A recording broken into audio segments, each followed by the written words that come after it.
Now the next topic that we are going to discuss is calculation of strain energy stored in the shaft due to torsion. Now हमने देखा है, हमने in the last chapter हमने देखा था कि strain energy stored in the shaft due to bending moment. Bending moment के लिए हमने स्ट्रेन एनर्जी कैलकुलेट किया था कि कितना स्टोर हो रहा है इन द शाफ्ट में। साथ ही में हमने एक क्वेश्चन में ये भी देखा था कि in the case of spring due to axial load कितना स्ट्रेन एनर्जी स्टोर होता है। ऑन द सिमिलर पैटर्न हम क्या कैलकुलेट करेंगे, हम कैलकुलेट करेंगे strain energy stored in the shaft due to torsion. Torsion की वजह से कितना स्ट्रेन एनर्जी स्टोर हो रहा है इन दी मटेरियल। नाउ इसको कैलकुलेट करने के लिए हमारे पास दो ऑप्शन है। सबसे पहला हम स्ट्रेन एनर्जी को कैलकुलेट कर सकते हैं इन टर्म्स ऑफ टॉर्क, ठीक है, और दूसरा हम कैलकुलेट कर सकते हैं स्ट्रेन एनर्जी को इन टर्म्स ऑफ शियर स्ट्रेस। तो स्ट्रेन एनर्जी को दो तरीके से कैलकुलेट किया जा सकता है। First is in terms of torque and second is in terms of shear stress. तो सबसे पहले हम देखेंगे कि इन टर्म्स ऑफ टॉर्क अगर हमें स्ट्रेन एनर्जी कैलकुलेट करना हो तो किस तरीके से कर सकते हैं। तो फर्स्ट लिखिए इसमें इन टर्म्स ऑफ टॉर्क। तो इन द लास्ट चैप्टर हमने देखा था strain energy for different kinds of loading. हमने देखा था स्ट्रेन एनर्जी का formula due to bending, due to shear, due to axial load and due to torsion. And what was the formula? The formula was strain energy due to torque कितना था? It was integration of T square और T X square D X upon 2GIP। Integration of T X square D X upon 2GIP।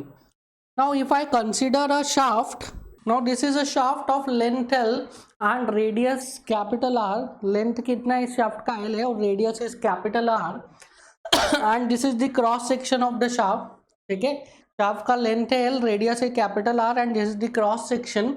Now अगर for this shaft if you want to calculate strain energy due to torque T torque की वजह से अगर आप strain energy calculate करना चाहते हैं तो यू कैन इजीली कैलकुलेट। अगर बताइए आप अलोंग द लेंथ टॉर्क कैसे वेरी कर रहा है, अलोंग द लेंथ टॉर्क कैसे वेरी कर रहा है। आप कोई भी अगर एक सेक्शन लेते हो तो इस सेक्शन पे टॉर्क कितना? It is T. So torque is constant along the length. So this torque is constant along the length. So if you integrate it from 0 to L tx square dx upon 2GIP। tx क्या है? tx is nothing but t, it is constant। तो t square upon 2GIP integration 0 to L dx, तो ये क्या हो जाएगा? t square L upon 2GIP। So strain energy कितना हो गया? It is t square L upon 2GIP। Now हमें पता है, क्या पता है? That theta is equal to TL upon GIP। So I can write u is equals to t by 2 into TL upon GIP। TL upon GIP को मैं replace कर रहा हूँ थीटा से। So I can write half into T into theta. So क्या हो जाता है? It is half into T into theta. But ये इक्वेशन लिखने के लिए there is there are three conditions. Because ये जो आपने लिखा है that theta is equals to TL upon GIP, इसके लिए क्या है? इसके लिए there are three condition should be valid. So यहाँ पे थ्री कंडीशन अगर वैलिड है then only you can write theta is equals to TL upon GIP। क्या क्या है वो three condition? First is Hooke's law must be valid, second is this torque T should be constant throughout the length, and the third is the member should be prismatic, that is area should be constant throughout the length। so ये equation को लिखने के लिए that is u is equal to 1/2 t into theta. इस equation को लिखने के लिए तीन कंडीशंस वैलिड होनी चाहिए, then only you can write this equation. Otherwise you have to use the equation u is equal to integration of tx square dx upon 2GIP, ठीक है। सो इस यहाँ पे आप स्टार मार्क लगा के लिखेंगे थ्री कंडीशंस एंड इस इक्वेशन के लिए आप स्टार मार्क लगा के लिखेंगे only one condition. What is that condition? That is Hooke's law must be valid. If the Hooke's law is valid you can apply this equation. और अगर आपको ये वाला इक्वेशन अप्लाई करना है तो इस इक्वेशन को अप्लाई करने के लिए तीन कंडीशंस वैलिड होनी चाहिए। क्लियर है? So this is the way जिससे हम क्या निकाल सकते हैं, जिससे हम स्ट्रेन एनर्जी निकाल सकते हैं in terms of what, in terms of torque, in terms of T हम स्ट्रेन एनर्जी निकाल रहे हैं। यहाँ पे भी देखिए इन टर्म्स ऑफ टी, यहाँ पे भी in terms of T. So this is the way जिससे कि हम स्ट्रेन एनर्जी कैलकुलेट कर सकते हैं in terms of the applied torque. Second जो मेथड है to calculate strain energy, that is in terms of shear stress. So now we will see कि strain energy कैसे calculate करते हैं in terms of shear stress. in terms of shear stress हम कैसे strain energy को calculate करते हैं. Again I am taking the shaft. So this is the shaft. This shaft is subjected to external torque T. ये इसका cross section है and the radius of the shaft is R, length is L. ठीक है, अब हम क्या calculate करना चाह रहे हैं, अब हम कैलकुलेट करना चाह रहे हैं strain energy stored in this shaft due to this T. इस टी की वजह से कितना स्ट्रेन एनर्जी स्टोर हो रहा है in this shaft. And now we will calculate the strain energy in terms of what, in terms of stress. So अगर इस शाफ्ट के लिए मैं स्ट्रेस वेरिएशन बनाऊं, इस शाफ्ट के लिए अगर स्ट्रेस वेरिएशन बनाऊं मैं, so we know that stress variation will be linear. Maximum stresses कहाँ पे आएंगे, पेरीफेरी पे, एंड जीरो स्ट्रेस कहाँ पे आएगा, एट द पोलर एक्सिस। तो this is tau max, this is tau max and here the stresses are zero. ठीक है, तो ये क्या है, this is stress variation. Now what I am doing is I am considering a small element जिसका की thickness है dr and this element is at a distance of small r from the center। ये element कहाँ पे है, this element is at a distance of small r from the centre, centre से small r distance पर है ये element. ठीक है, एंड इस एलिमेंट का थिकनेस कितना है, the thickness of this element is d r. Now इस एलिमेंट पे, since this element is at a distance of small r from the centre, तो इस एलिमेंट पे कितना शेयर स्ट्रेस होगा, तो आई एम अज्यूमिंग कि इस एलिमेंट पे शेयर स्ट्रेस होगा नथिंग बट टाउ। इसके बारे में हम ऑलरेडी डिस्कस कर चुके हैं कि मैक्सिमम शेयर स्ट्रेस कहाँ पे होता है, maximum shear stress at the circumference होता है, और इंटीरियर में क्या होता है, at a distance r the value of shear stress is how much, the value of shear stress is nothing but tau. ठीक है, tau is the shear stress on a fibre which is at a distance of small r from the centre. So centre से small r distance पे कितना होता है shear stress, that is tau. Now we will start calculating what, we will start calculating strain energy. So if I want to calculate total strain energy which is stored in this element, इस element में कितना strain energy store हुआ है, क्या वो हम calculate कर सकते हैं। So strain energy is stored in element, can I write it as half into shear stress into shear strain। देखिए हमने देखा था strain energy stored in the case of axial loading, in the case of axial loading हमने देखा था strain energy stored that was half into sigma into epsilon. that half into sigma into epsilon was strain energy stored in the case of axial loading per unit volume। वो strain energy कितना था, strain energy stored per unit volume when the member is subjected to what, axial loading। Here the member is subjected to what, here the member is subjected to torsional loading। So due to torsional loading strain energy stored per unit volume in this small element, इस small element के पर unit volume में कितना strain energy store हुआ, it is half into shear stress into shear strain, that is half into shear stress into shear strain। ये जो term मैंने लिखा है this is strain energy stored in this element per unit volume of this element. So अगर मुझे total strain energy calculate करना है which is stored in this element को क्या करना पड़ेगा, इस एलिमेंट का वॉल्यूम मुझे मल्टीप्लाई करना पड़ेगा। सो इस एलिमेंट का वॉल्यूम मल्टीप्लाई कीजिए, it is half into tau into 5 into, I am assuming कि इस एलिमेंट का जो एरिया है दैट इज डी ए, इस एलिमेंट का एरिया इज डी ए, और इस एलिमेंट की लेंथ कितनी हो जाएगी, इट इज एल। ठीक है, अगर आप यहाँ पे देखेंगे इस एलिमेंट को अलोंग द लेंथ देखेंगे, so this element is like this. ठीक है, और इसकी लेंथ क्या है, इसकी लेंथ इज इस तरीके से जा रहा है ये एलिमेंट। ठीक है, so the length of this element is nothing but L। So half into tau into phi into dA into L. This is what? This is the total strain energy stored in this element. इस element में total strain energy कितना store हुआ है? This is the total strain energy which is stored in this element. Now अब इस element का area कितना हो जाएगा? Area will be, it is 2 pi r into dr. Area of this small element is 2 pi r dr. So I can write it is half into tau into phi into 2 pi r dr into L. ठीक है, this is the strain energy stored in this element. Now if I want to calculate total strain energy stored in the shaft, total strain energy stored in the shaft, तो वो क्या हो जाएगा? I have to integrate this. ठीक है, ये जो strain energy है ये कितने पोर्शन में, इस एलिमेंट में स्ट्रेन एनर्जी स्टोर हुआ है, तो अब मुझे इसको इंटीग्रेट करना पड़ेगा from r is equals to 0 to r is equals to capital R. अगर मैं इसको इंटीग्रेट करूँगा from r is equals to 0 to r equals to capital R, तो मुझे क्या मिल जाएगा? Total strain energy stored in the shaft आ जाएगा. So I have to integrate it from r is 0 to r is capital R, half into tau into phi into 2 pi r into L into d are. अब इसमें से बताइए कौन कौन से terms है जो r के ऊपर डिपेंड करते हैं, कौन कौन से टर्म r के ऊपर डिपेंड करते हैं. देखिए सबसे पहला टर्म ये जो टाउ है, ये टाउ r के ऊपर डिपेंड करता है. हमने देखा था tau is proportional to r. ठीक है, यहाँ से वेरिएशन से भी समझ में आ जाता है this tau is proportional to r. जैसे जैसे r की वैल्यू बढ़ती जा रही है टाउ भी क्या होता जा रहा है, लीनियरली इंक्रीज होता जा रहा है. तो सबसे पहले तो ये टाउ r पे डिपेंड करता है. दूसरा this phi also depends on r. ठीक है, फाई भी किस पे डिपेंड करता है? r पे. हमने देखा था phi is also proportional to r, उससे ही तो हमने डिराइव किया था that tau is proportional to r. So this phi is also proportional to r. अब मैं लिख रहा हूँ this phi is nothing but it is tau upon g. Phi क्या है? Phi is nothing, it is but tau upon g.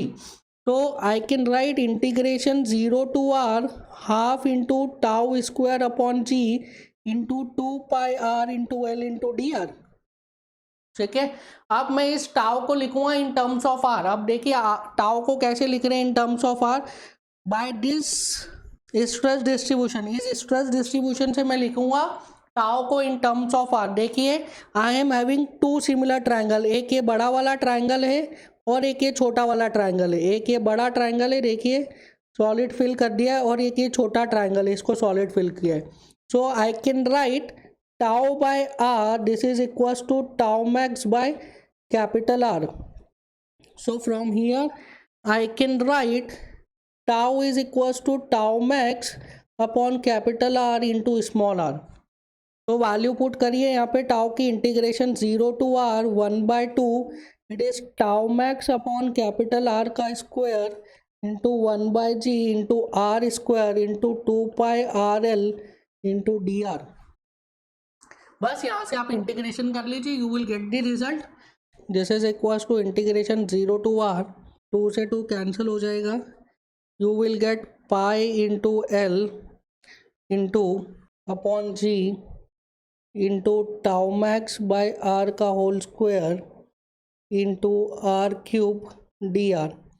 Constant terms को बाहर ले लीजिए, you will get tau max square into pi into L upon G into R square integration 0 to R cube dr. Integration of 0 to r cube क्या हो जाएगा? It is r की power 4 upon 4. So this value will becomes equals to tau max square into pi into L upon 4g. r square से r की power 4 के 2 powers cancel हो जाएंगे, you will get 2r square. This is what? This is strain energy stored in the shaft. Total strain energy stored in the shaft आ गया ये. So the total energy stored in the shaft is nothing but this value. ठीक है, this is the total energy stored in the shaft. Now अब इस formula को याद रखना थोड़ा सा डिफिकल्ट है, तो हम क्या करते हैं, हम इसको याद रखते हैं in terms of strain energy stored per unit volume. Strain energy stored per unit volume. अब इसमें देखिए pi r square L. Pi r square L क्या होता है? Pi r square L is nothing but volume. Pi r square is area into L is length, so pi r square L is nothing but volume. तो अगर आप इसमें divide करेंगे पाई r square L से, तो ये पाई आर स्क्वायर एल से cancel हो जाएगा, क्या बचेगा, tau max square upon 4g। So strain energy stored per unit volume is tau max square upon 4g। Now ये जो फॉर्मूला है, ये फॉर्मूला याद रखना इज लिटिल बिट इजी, ठीक है। सो आप ये फॉर्मूले को याद रखेंगे, that strain energy stored per unit volume is tau max square upon 4g। कई बार आपको डायरेक्टली स्ट्रेसेस के टर्म्स में पूछेगा, स्ट्रेस की वैल्यू दे देगा, जी की वैल्यू दे देगा और पूछेगा कि determine the total strain energy stored per unit volume, ठीक है। सो आपको ये फॉर्मूला डायरेक्ट यूज करना है। कई बार आपको टॉर्क की वैल्यू दे देता है and by the help of torque आपको पूछता है what is the value of strain energy stored per unit volume. So in that case you have to use this equation. तो दोनों ही टर्म्स में आपको रिजल्ट्स पता होना चाहिए कि टॉर्क के टर्म्स में अगर वो पूछ रहा है, टॉर्क की वैल्यू दे रहा है और स्ट्रेन एनर्जी पूछ रहा है, तो आप इस फॉर्मूले से कैलकुलेट कर सकते हैं। और अगर वो शियर स्ट्रेस की वैल्यू दे रहा है, मैक्सिमम शियर स्ट्रेस की वैल्यू दे रहा है और strain energy per unit volume या आपको शेप साइज देके स्ट्रेन एनर्जी पूछ रहा है, तो you can tell total strain energy by this formula और strain energy per unit volume by this formula. तो दोनों फॉर्मूले आपको पता होना चाहिए। Now next is a special case that is hollow circular section. So next we will calculate strain energy stored in the case of hollow circular section. hollow circular section में कितना strain energy store होता है। So again I am considering a shaft. So I have considered a hollow circular shaft. This is a hollow circular shaft and it is subjected to external torque T, ठीक है। This is subjected to external torque T। ये क्या है, along the length आपको दिखाया है, इसका length कितना है, लेंथ इज L, ठीक है। This is the cross section. Inner radius कितना है, inner radius is RI and outer radius is R0, ठीक है। So this is a hollow circular shaft and hollow circular shaft के लिए हमने देखा था कि स्ट्रेस का वेरिएशन कैसा होता है, स्ट्रेस का वेरिएशन इज लीनियर, बट जिस पोर्शन में मटेरियल प्रेजेंट है सिर्फ वहाँ पर ही आएगा स्ट्रेस का वेरिएशन, ठीक है। जहाँ पे मटेरियल प्रेजेंट नहीं है वहाँ पे स्ट्रेसेस विल बी ज़ीरो, ठीक है। तो अगर मैं इसको एक्सटेंड करूँ तो ये कहाँ से पास होगा, the variation of shear stress will pass from zero, ठीक है। जो वेरिएशन है शियर स्ट्रेस का वो कहाँ से पास होगा, ज़ीरो से पास होगा, ठीक है। तो ये तो जस्ट मुझे आपको बताना था, ये ऑलरेडी हम डिस्कस कर चुके हैं। So this is a hollow circular shaft and now we will calculate what, we will calculate strain energy stored in the case of hollow circular shaft. पूरा का पूरा जो कैलकुलेशन है वो सेम ही रहेगा, सिर्फ जहाँ पे हमने R लिखा था वहाँ पे हम R0 और RI के टर्म्स में वैल्यूज लिखेंगे। So again what I am doing, I am considering a section which is at a distance of small r from the centre. So ये जो ब्लू है, ब्लू कलर से मैंने आपको दिखाया है, this is what, this is a very small section. ये बहुत ही मैंने एक स्मॉल सेक्शन कंसिडर किया है and this small section is at a distance of small r from the centre. ये सेंटर से कितने डिस्टेंस पे, स्मॉल r, इसकी थिकनेस कितनी है, इसकी thickness is dr, the thickness of this section is dr। अब वहाँ पे जो हमने इंटीग्रेशन किया था वो कहाँ से कहाँ तक किया था, वो हमने इंटीग्रेशन किया था फ्रॉम 0 टू r, बट यहाँ पे इंटीग्रेशन कहाँ से करेंगे, फ्रॉम RI टू RO, ठीक है। यहाँ पे इंटीग्रेशन का लिमिट हो जाएगा RI to RO। So again what I am doing, I am calculating strain energy stored in element. So it will be equals to half into shear stress is tau, ठीक है। इस element पे कितना shear stress आ रहा है, tau, the shear stress on this element is tau। यहाँ से आप देख भी सकते हैं shear stress on this element is tau। So half into tau into pi, this is what, this is strain energy stored per unit volume into volume करिए, volume कितना हो जाएगा, it is again 2 pi r dr into L, ठीक है। Volume element का कितना हो जाएगा, it is nothing but 2 pi r into dr, this is area and length कितना है, length of element will be equals to length of the shaft. So this is strain energy stored in the element. तो यहाँ पे 2 से 2 cancel हो जाएगा, कितना आ जाएगा, it is tau into phi into pi into r into L into d r. ठीक है. Now if you want to calculate total strain energy stored in the shaft, so what you have to do, you have to integrate this from r inner to r outer, inner radius to outer radius पे आपको integrate करना पड़ेगा. पहले आपने कहाँ से कहाँ तक इंटीग्रेशन किया था, फ्रॉम 0 to r. अब आप कहाँ से कहाँ तक इंटीग्रेशन करेंगे, r inner to r outer. So now this is equals to integration ri to ro, tau into phi into pi into l into r into dr. अब बताइए कौन कौन से टर्म्स r पे डिपेंड कर रहे हैं. सेम पहले भी टाउ डिपेंड कर रहा था r पे, अभी भी टाउ डिपेंड करेगा r पे. फाई डिपेंड कर रहा था r पे, अभी भी फाई डिपेंड करेगा r पे. So I can write phi is equals to tau by G. Phi is equals to tau by G. तो इक्वेशन क्या हो जाएगा, it is integration r i to r o tau square upon G into pi into L into r d r. ठीक है. अब tau को देखिए, tau को कन्वर्ट करिए इन टर्म्स ऑफ आर. तो from here you can convert tau in terms of r. Again you are having this shear stress distribution. आपके पास ये शेयर स्ट्रेस डिस्ट्रीब्यूशन है. इस शेयर स्ट्रेस डिस्ट्रीब्यूशन में again you are having two triangles. This is the bigger triangle and this is smaller triangle. So यहाँ पे जो shear stress है that is tau. So from here you can write tau max upon r नहीं लिखोगे आप क्या लिखोगे, tau max upon this value. This value is what, it is r naught. so it is tau max upon r naught. This is equals to what, this is equals to tau by r. So from here you can write tau is equals to tau max upon r naught into r. So value put करिए यहाँ पे tau की. It is constant terms को बाहर ले रहे, pi into L upon G को बाहर ले लिया, integration r i to r naught. Tau square को लिखा tau max upon are naught का square into r square into r d r. So constant को अगेन बाहर ले रहे, pi into L upon G into tau max square upon are not square integration r i to r naught r cube d r. R cube का integration क्या हो जाएगा, it is r to the power 4 upon 4.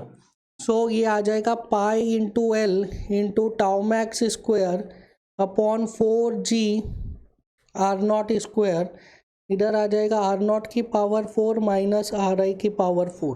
Now this is what, this is strain energy stored in a hollow shaft. ठीक है, this is what, this is strain energy stored in a hollow shaft in terms of what, in terms of shear stress. Now again ये जो formula है, इस फॉर्मूले को याद रखना is a little bit difficult. इस फॉर्मूले को याद रखना डिफिकल्ट है, तो इसको हम थोड़ा सा रिड्यूस फॉर्म में लिखेंगे. What I am doing is that I am writing u is equals to tau max square upon 4g pi into L upon r naught square.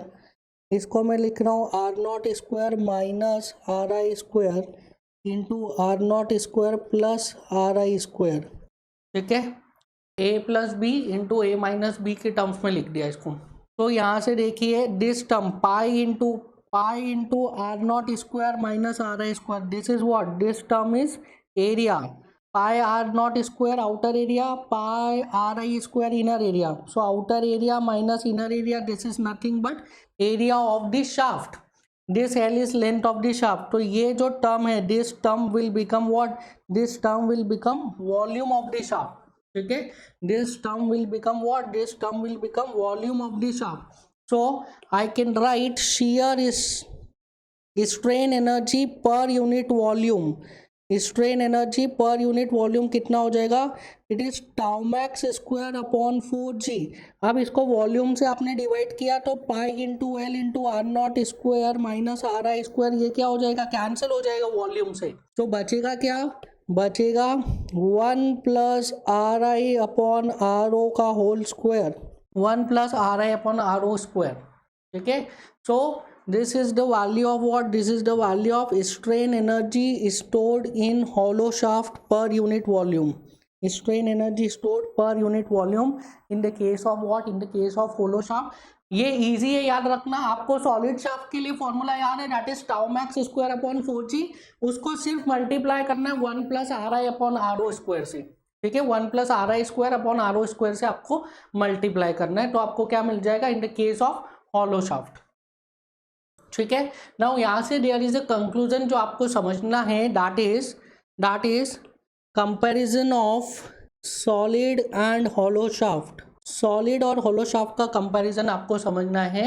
देखिए, strain energy stored per unit volume for solid shaft कितना था, it is tau max square upon 4g and strain energy stored per unit volume for hollow shaft कितना है, it is tau max square upon 4g into 1 plus are I square upon are not square. Now यहाँ पे आप इन दोनों equations को compare करिए, इन दोनों equations को, that is in the case of solid strain energy stored per unit volume in the case of solid and strain energy stored per unit volume in the case of hollow. अब देखिए, for a particular value of stress, दोनों ही material में stress क्या आ रहे, same आ रहे, solid में भी tau max square आ रहा है, हॉलो में भी टाउ मैक्स स्क्वायर आ रहा है। For a particular value of stress क्या हो रहा है, यहाँ पे मटेरियल क्या कर रहे हैं, ज्यादा स्ट्रेन एनर्जी स्टोर कर रहा है। नाउ आप अज्यूम करिए कि this tau max square is nothing but permissible stresses. ठीक है, परमिसिबल स्ट्रेस हो गई ना, इससे ज्यादा आप स्ट्रेस नहीं लगा सकते मटेरियल में, इससे ज्यादा स्ट्रेस लगाया तो मटेरियल क्या होगा, फेल हो जाएगा। So if this tau max square is the permissible stress in the material, so क्या होगा, उस permissible stress पे हॉलो जो शाफ्ट है वो क्या करेगा, ज्यादा एनर्जी स्टोर कर लेगा, और उस परमिसिबल स्ट्रेस पे सॉलिड शाफ्ट क्या है, कम एनर्जी स्टोर करेगा। दैट मीन्स हॉलो शाफ्ट को फेल करने के लिए आपको ज्यादा एनर्जी लगानी पड़ेगी as compare to solid shaft.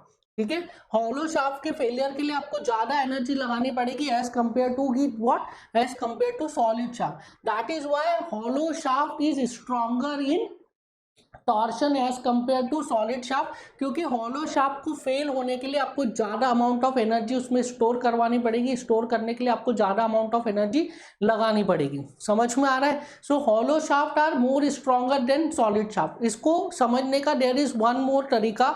Now अब इस चीज को आप थोड़ा सा प्रैक्टिकली समझिए, इस चीज को प्रैक्टिकली समझिए। हमने दो शाफ्ट लिए हैं, one is solid shaft, another is hollow shaft. दोनों शाफ्ट के लिए वॉल्यूम सेम है, दोनों शाफ्ट के लिए क्या है, वॉल्यूम सेम है। सो सबसे पहले मैं बात करता हूँ सॉलिड शाफ्ट की। So there was a solid circular shaft like this. ठीक है, so this was a solid circular shaft and इस सॉलिड सर्कुलर शाफ्ट पे मैंने क्या किया, मैंने इस सॉलिड सर्कुलर शाफ्ट पे टॉर्शन लगाना स्टार्ट किया। टॉर्शन लगा रहा हूँ तो क्या हो रहा है, मैं टॉर्क को जैसे ही बढ़ाता जा रहा हूँ, क्या हो रहा है, इसमें स्ट्रेसेस डेवलप होती जा रही है एंड स्ट्रेसेस डेवलप होते होते क्या हो गया, टाउ मैक्स स्ट्रेस डेवलप हो गया and this tau max stress से ज़्यादा इसमें स्ट्रेस डेवलप नहीं हो सकता है। सो टाउ मैक्स स्ट्रेस पे क्या हो गया, ये शाफ्ट फेल कर गया। अब मैंने क्या किया, अब मेरे पास इसी सॉलिड सर्कुलर शाफ्ट में से क्या किया, सेंटर में से ये मटेरियल को मैंने निकाला, सेंटर में से मैंने मटेरियल को निकाला इतना, और मैंने क्या किया, आउटर पेरिफेरी पे ये मटेरियल निकाल के, यहाँ सेंटर से निकाल के, ये मटेरियल को सेंटर से निकाल के इधर पेरिफेरी में लगा दिया। मटेरियल को क्या किया, सेंटर से निकाला और पेरिफेरी पे लगा दिया।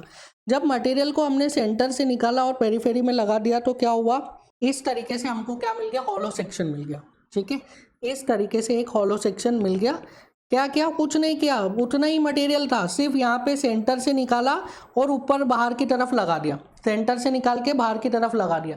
वॉल्यूम सेम रहा, लेंथ पूरी की पूरी सेम है। अगर आप इसको अलोंग दी लेंथ देखोगे तो इसका भी लेंथ उतना ही है, इसका भी लेंथ उतना ही है। बस मैंने सेंटर के मटेरियल को निकाल के क्या किया, उसको आउटर पेरिफेरी पे लगा दिया। ठीक है, सो सेंटर से मटेरियल को निकाल के आपने आउटर पेरिफेरी पे लगा दिया तो उसकी वजह से क्या हुआ, इस सेक्शन की, इस शेप की क्या हो गया, टॉर्शन में स्ट्रेंथ बढ़ गई। इसमें क्या हो गया, टॉर्शन में स्ट्रेंथ बढ़ गई। जब पहले ये वाला आपके पास सेक्शन था तो ये कितनी एनर्जी पे फेल हो रहा था, tau max square upon 4g energy पे फेल हो रहा था। जब आपने ये वाला सेक्शन बना दिया तो ये किस एनर्जी पे फेल हो रहा है, tau max square upon 4g into 1 plus are I square upon are not square.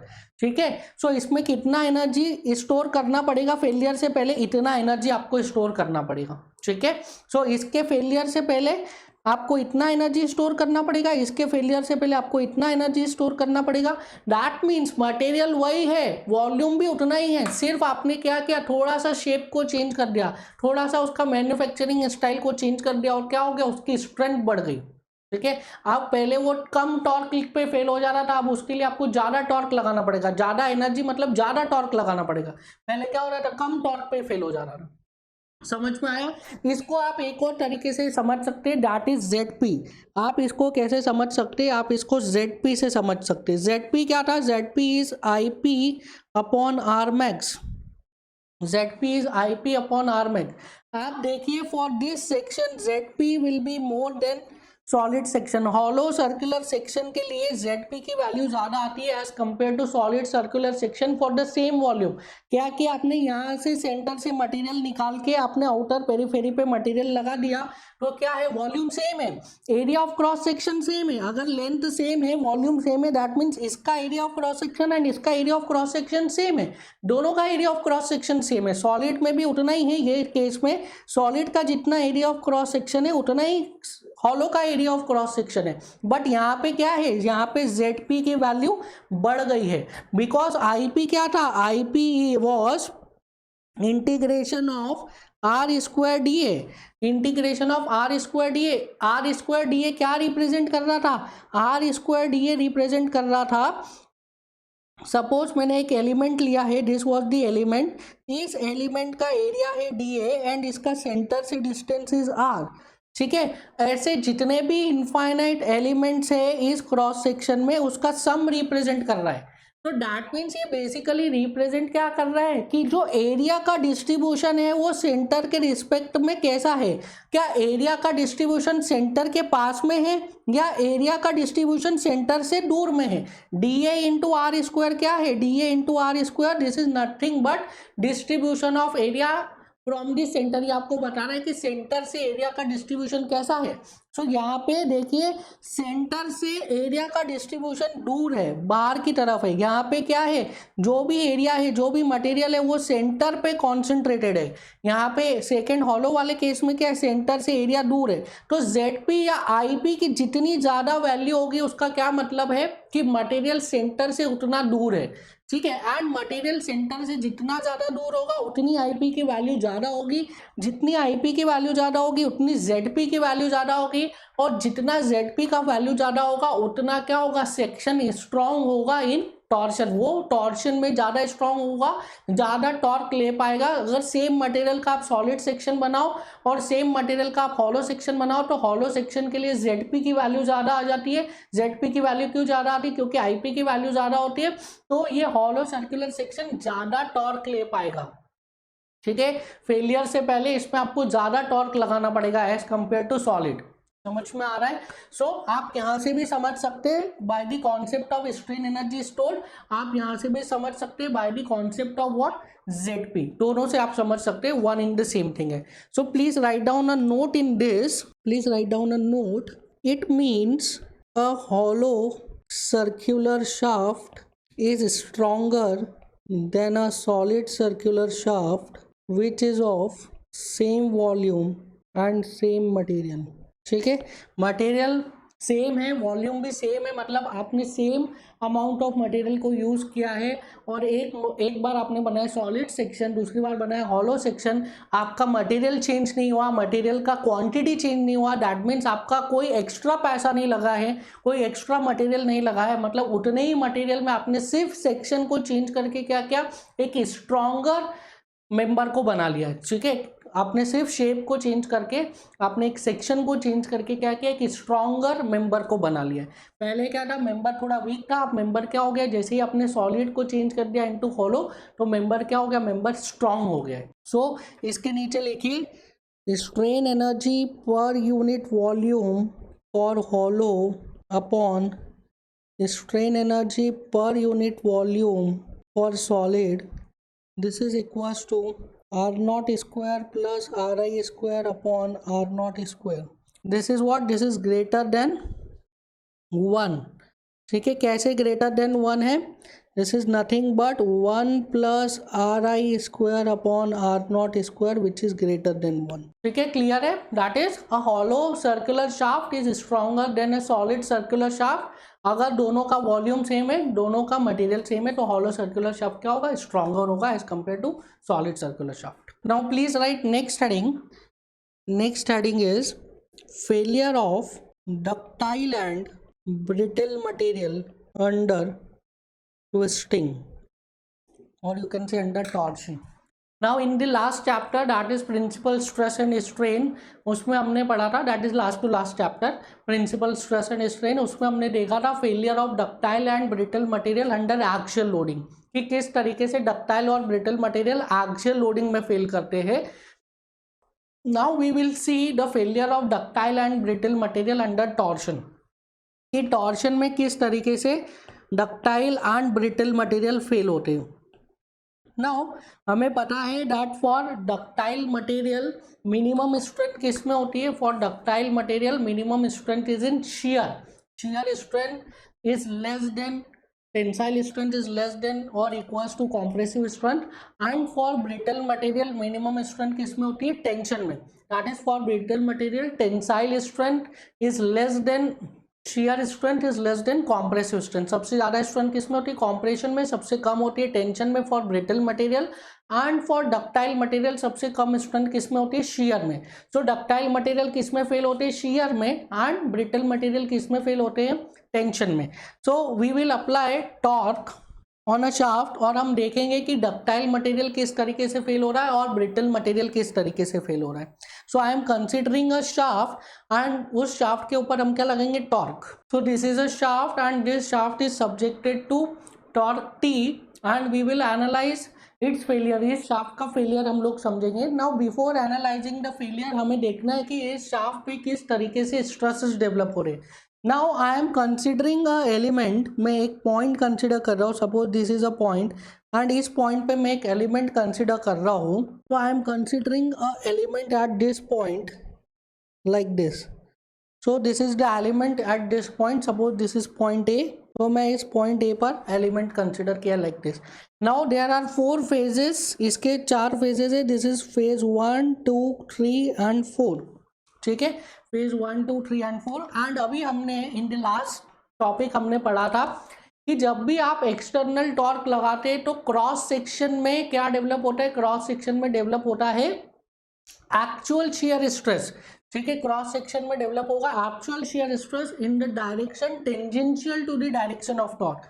तो अगर मैं इस एलिमेंट की बात करूं तो इस एलिमेंट का जो पोर्शन क्रॉस सेक्शन पे है उस क्रॉस सेक्शन पे क्या डेवलप होगा? एक्चुअल शियर स्ट्रेस डेवलप होगा in the direction tangential to the direction of torque. मतलब ये जो रेड वाला मैंने आपको दिखाया है, ये रेड डायरेक्शन, इस डायरेक्शन में क्या डेवलप होगा? इस डायरेक्शन में डेवलप होगा एक्चुअल शियर स्ट्रेस.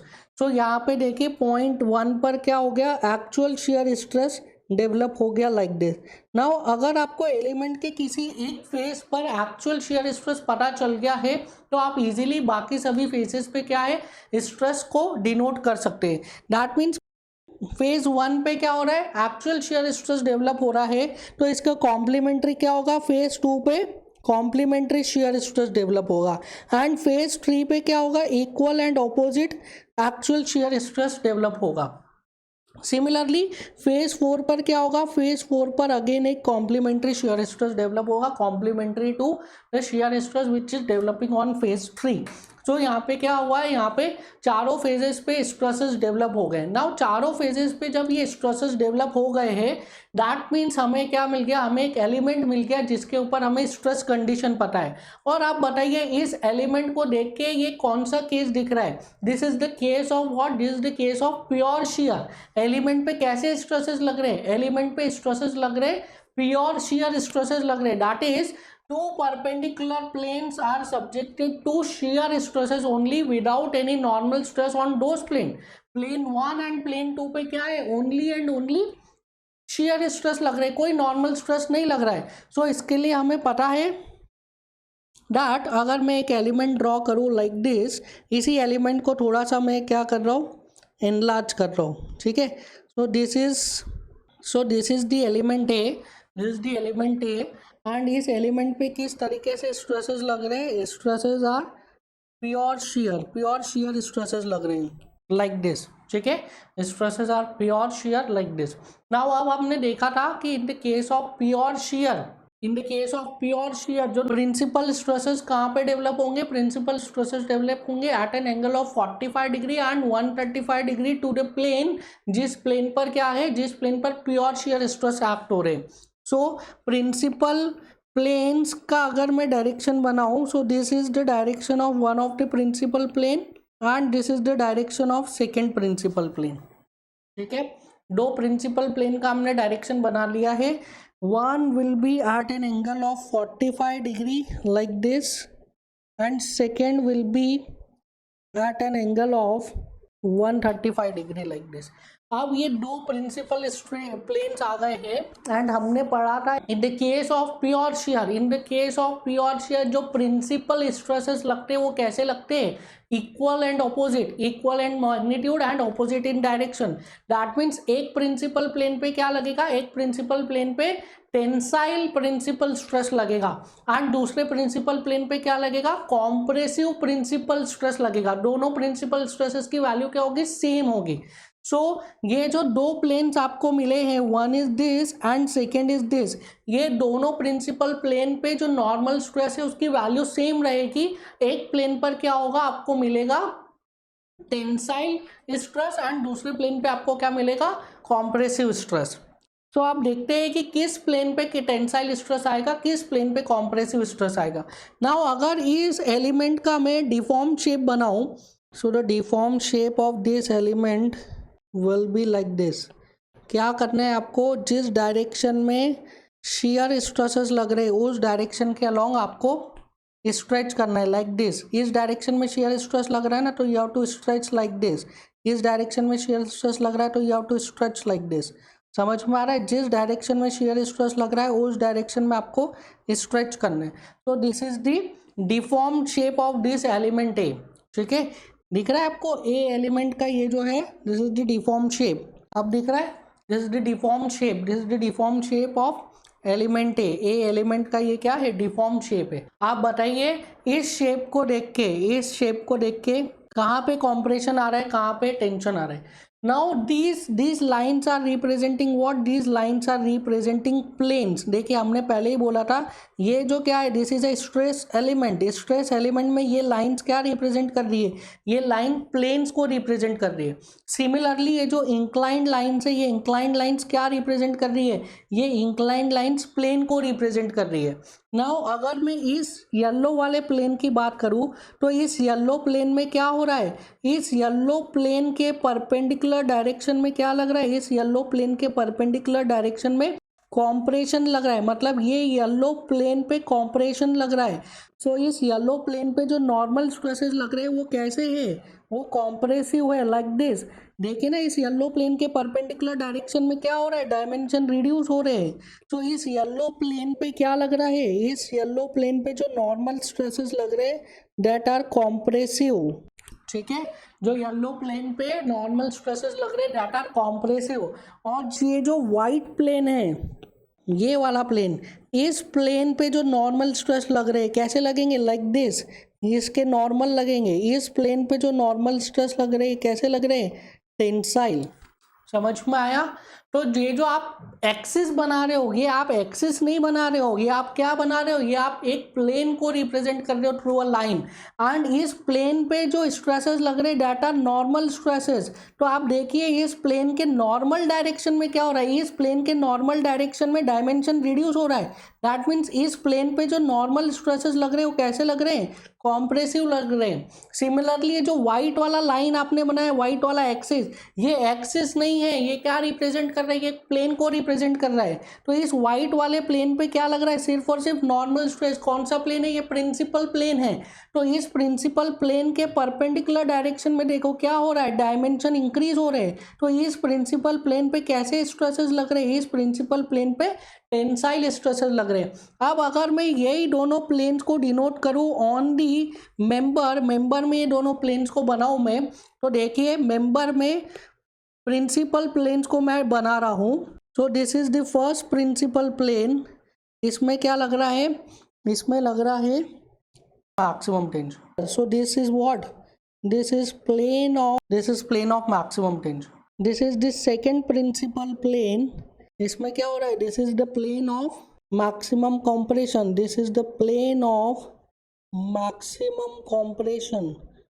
नाउ एक और प्लेन आपको बनाना है, that is the plane where shear stresses are maximum. So किस प्लेन पर शियर स्ट्रेस मैक्सिमम होते हैं, in the case of pure shear.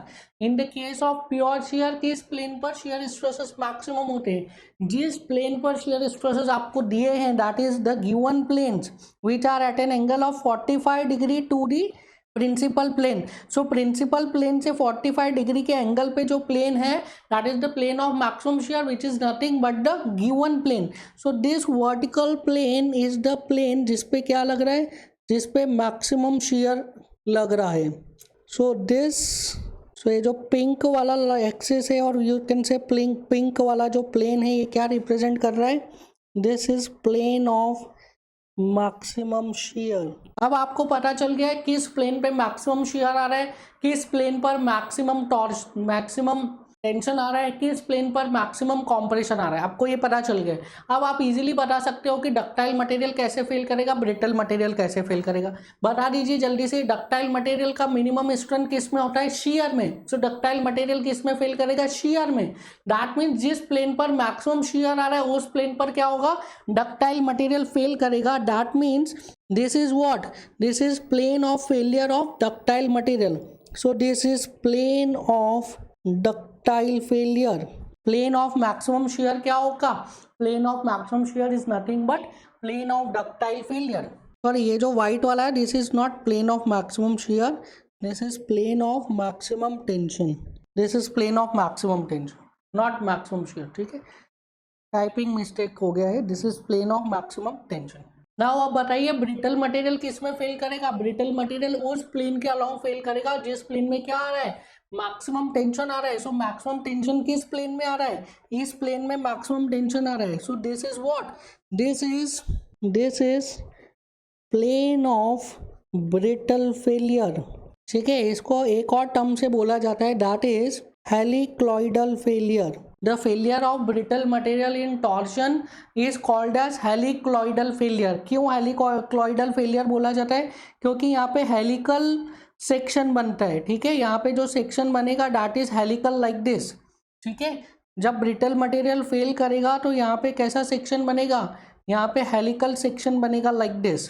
That is why the failure of brittle material is also called as, the failure of brittle material in torsion is also called as helicoidal failure. समझ में आया किस तरीके से failure होता है। अब आपको ये एक्सिस भी पता चल जाएगी कि ये जो फेलियर है ये इस एक्सिस के अलोंग हो रहा है या इस एक्सिस के अलोंग हो रहा है। जो अप्लाइड टॉर्क है उसके अकॉर्डिंग आप बता सकते हैं किस एक्सिस के अलोंग फेलियर होगा। नाउ दिस एक्सिस, ये जो एक्सिस है फेलियर का, this is at an angle of 135 degree और you can say 45 degree from the axis of the shaft. Shaft के एक्सिस से या तो 135 डिग्री, अगर आप एंटी क्लॉकवाइज देख रहे हैं तो 135 डिग्री, क्लॉकवाइज देखोगे तो 45 डिग्री पे फेल हो रहा है कौन सा, brittle material. Brittle material shaft की एक्सिस से या तो 135 डिग्री या तो 45 डिग्री के एंगल पे फेल हो रहा है in the case of torsion.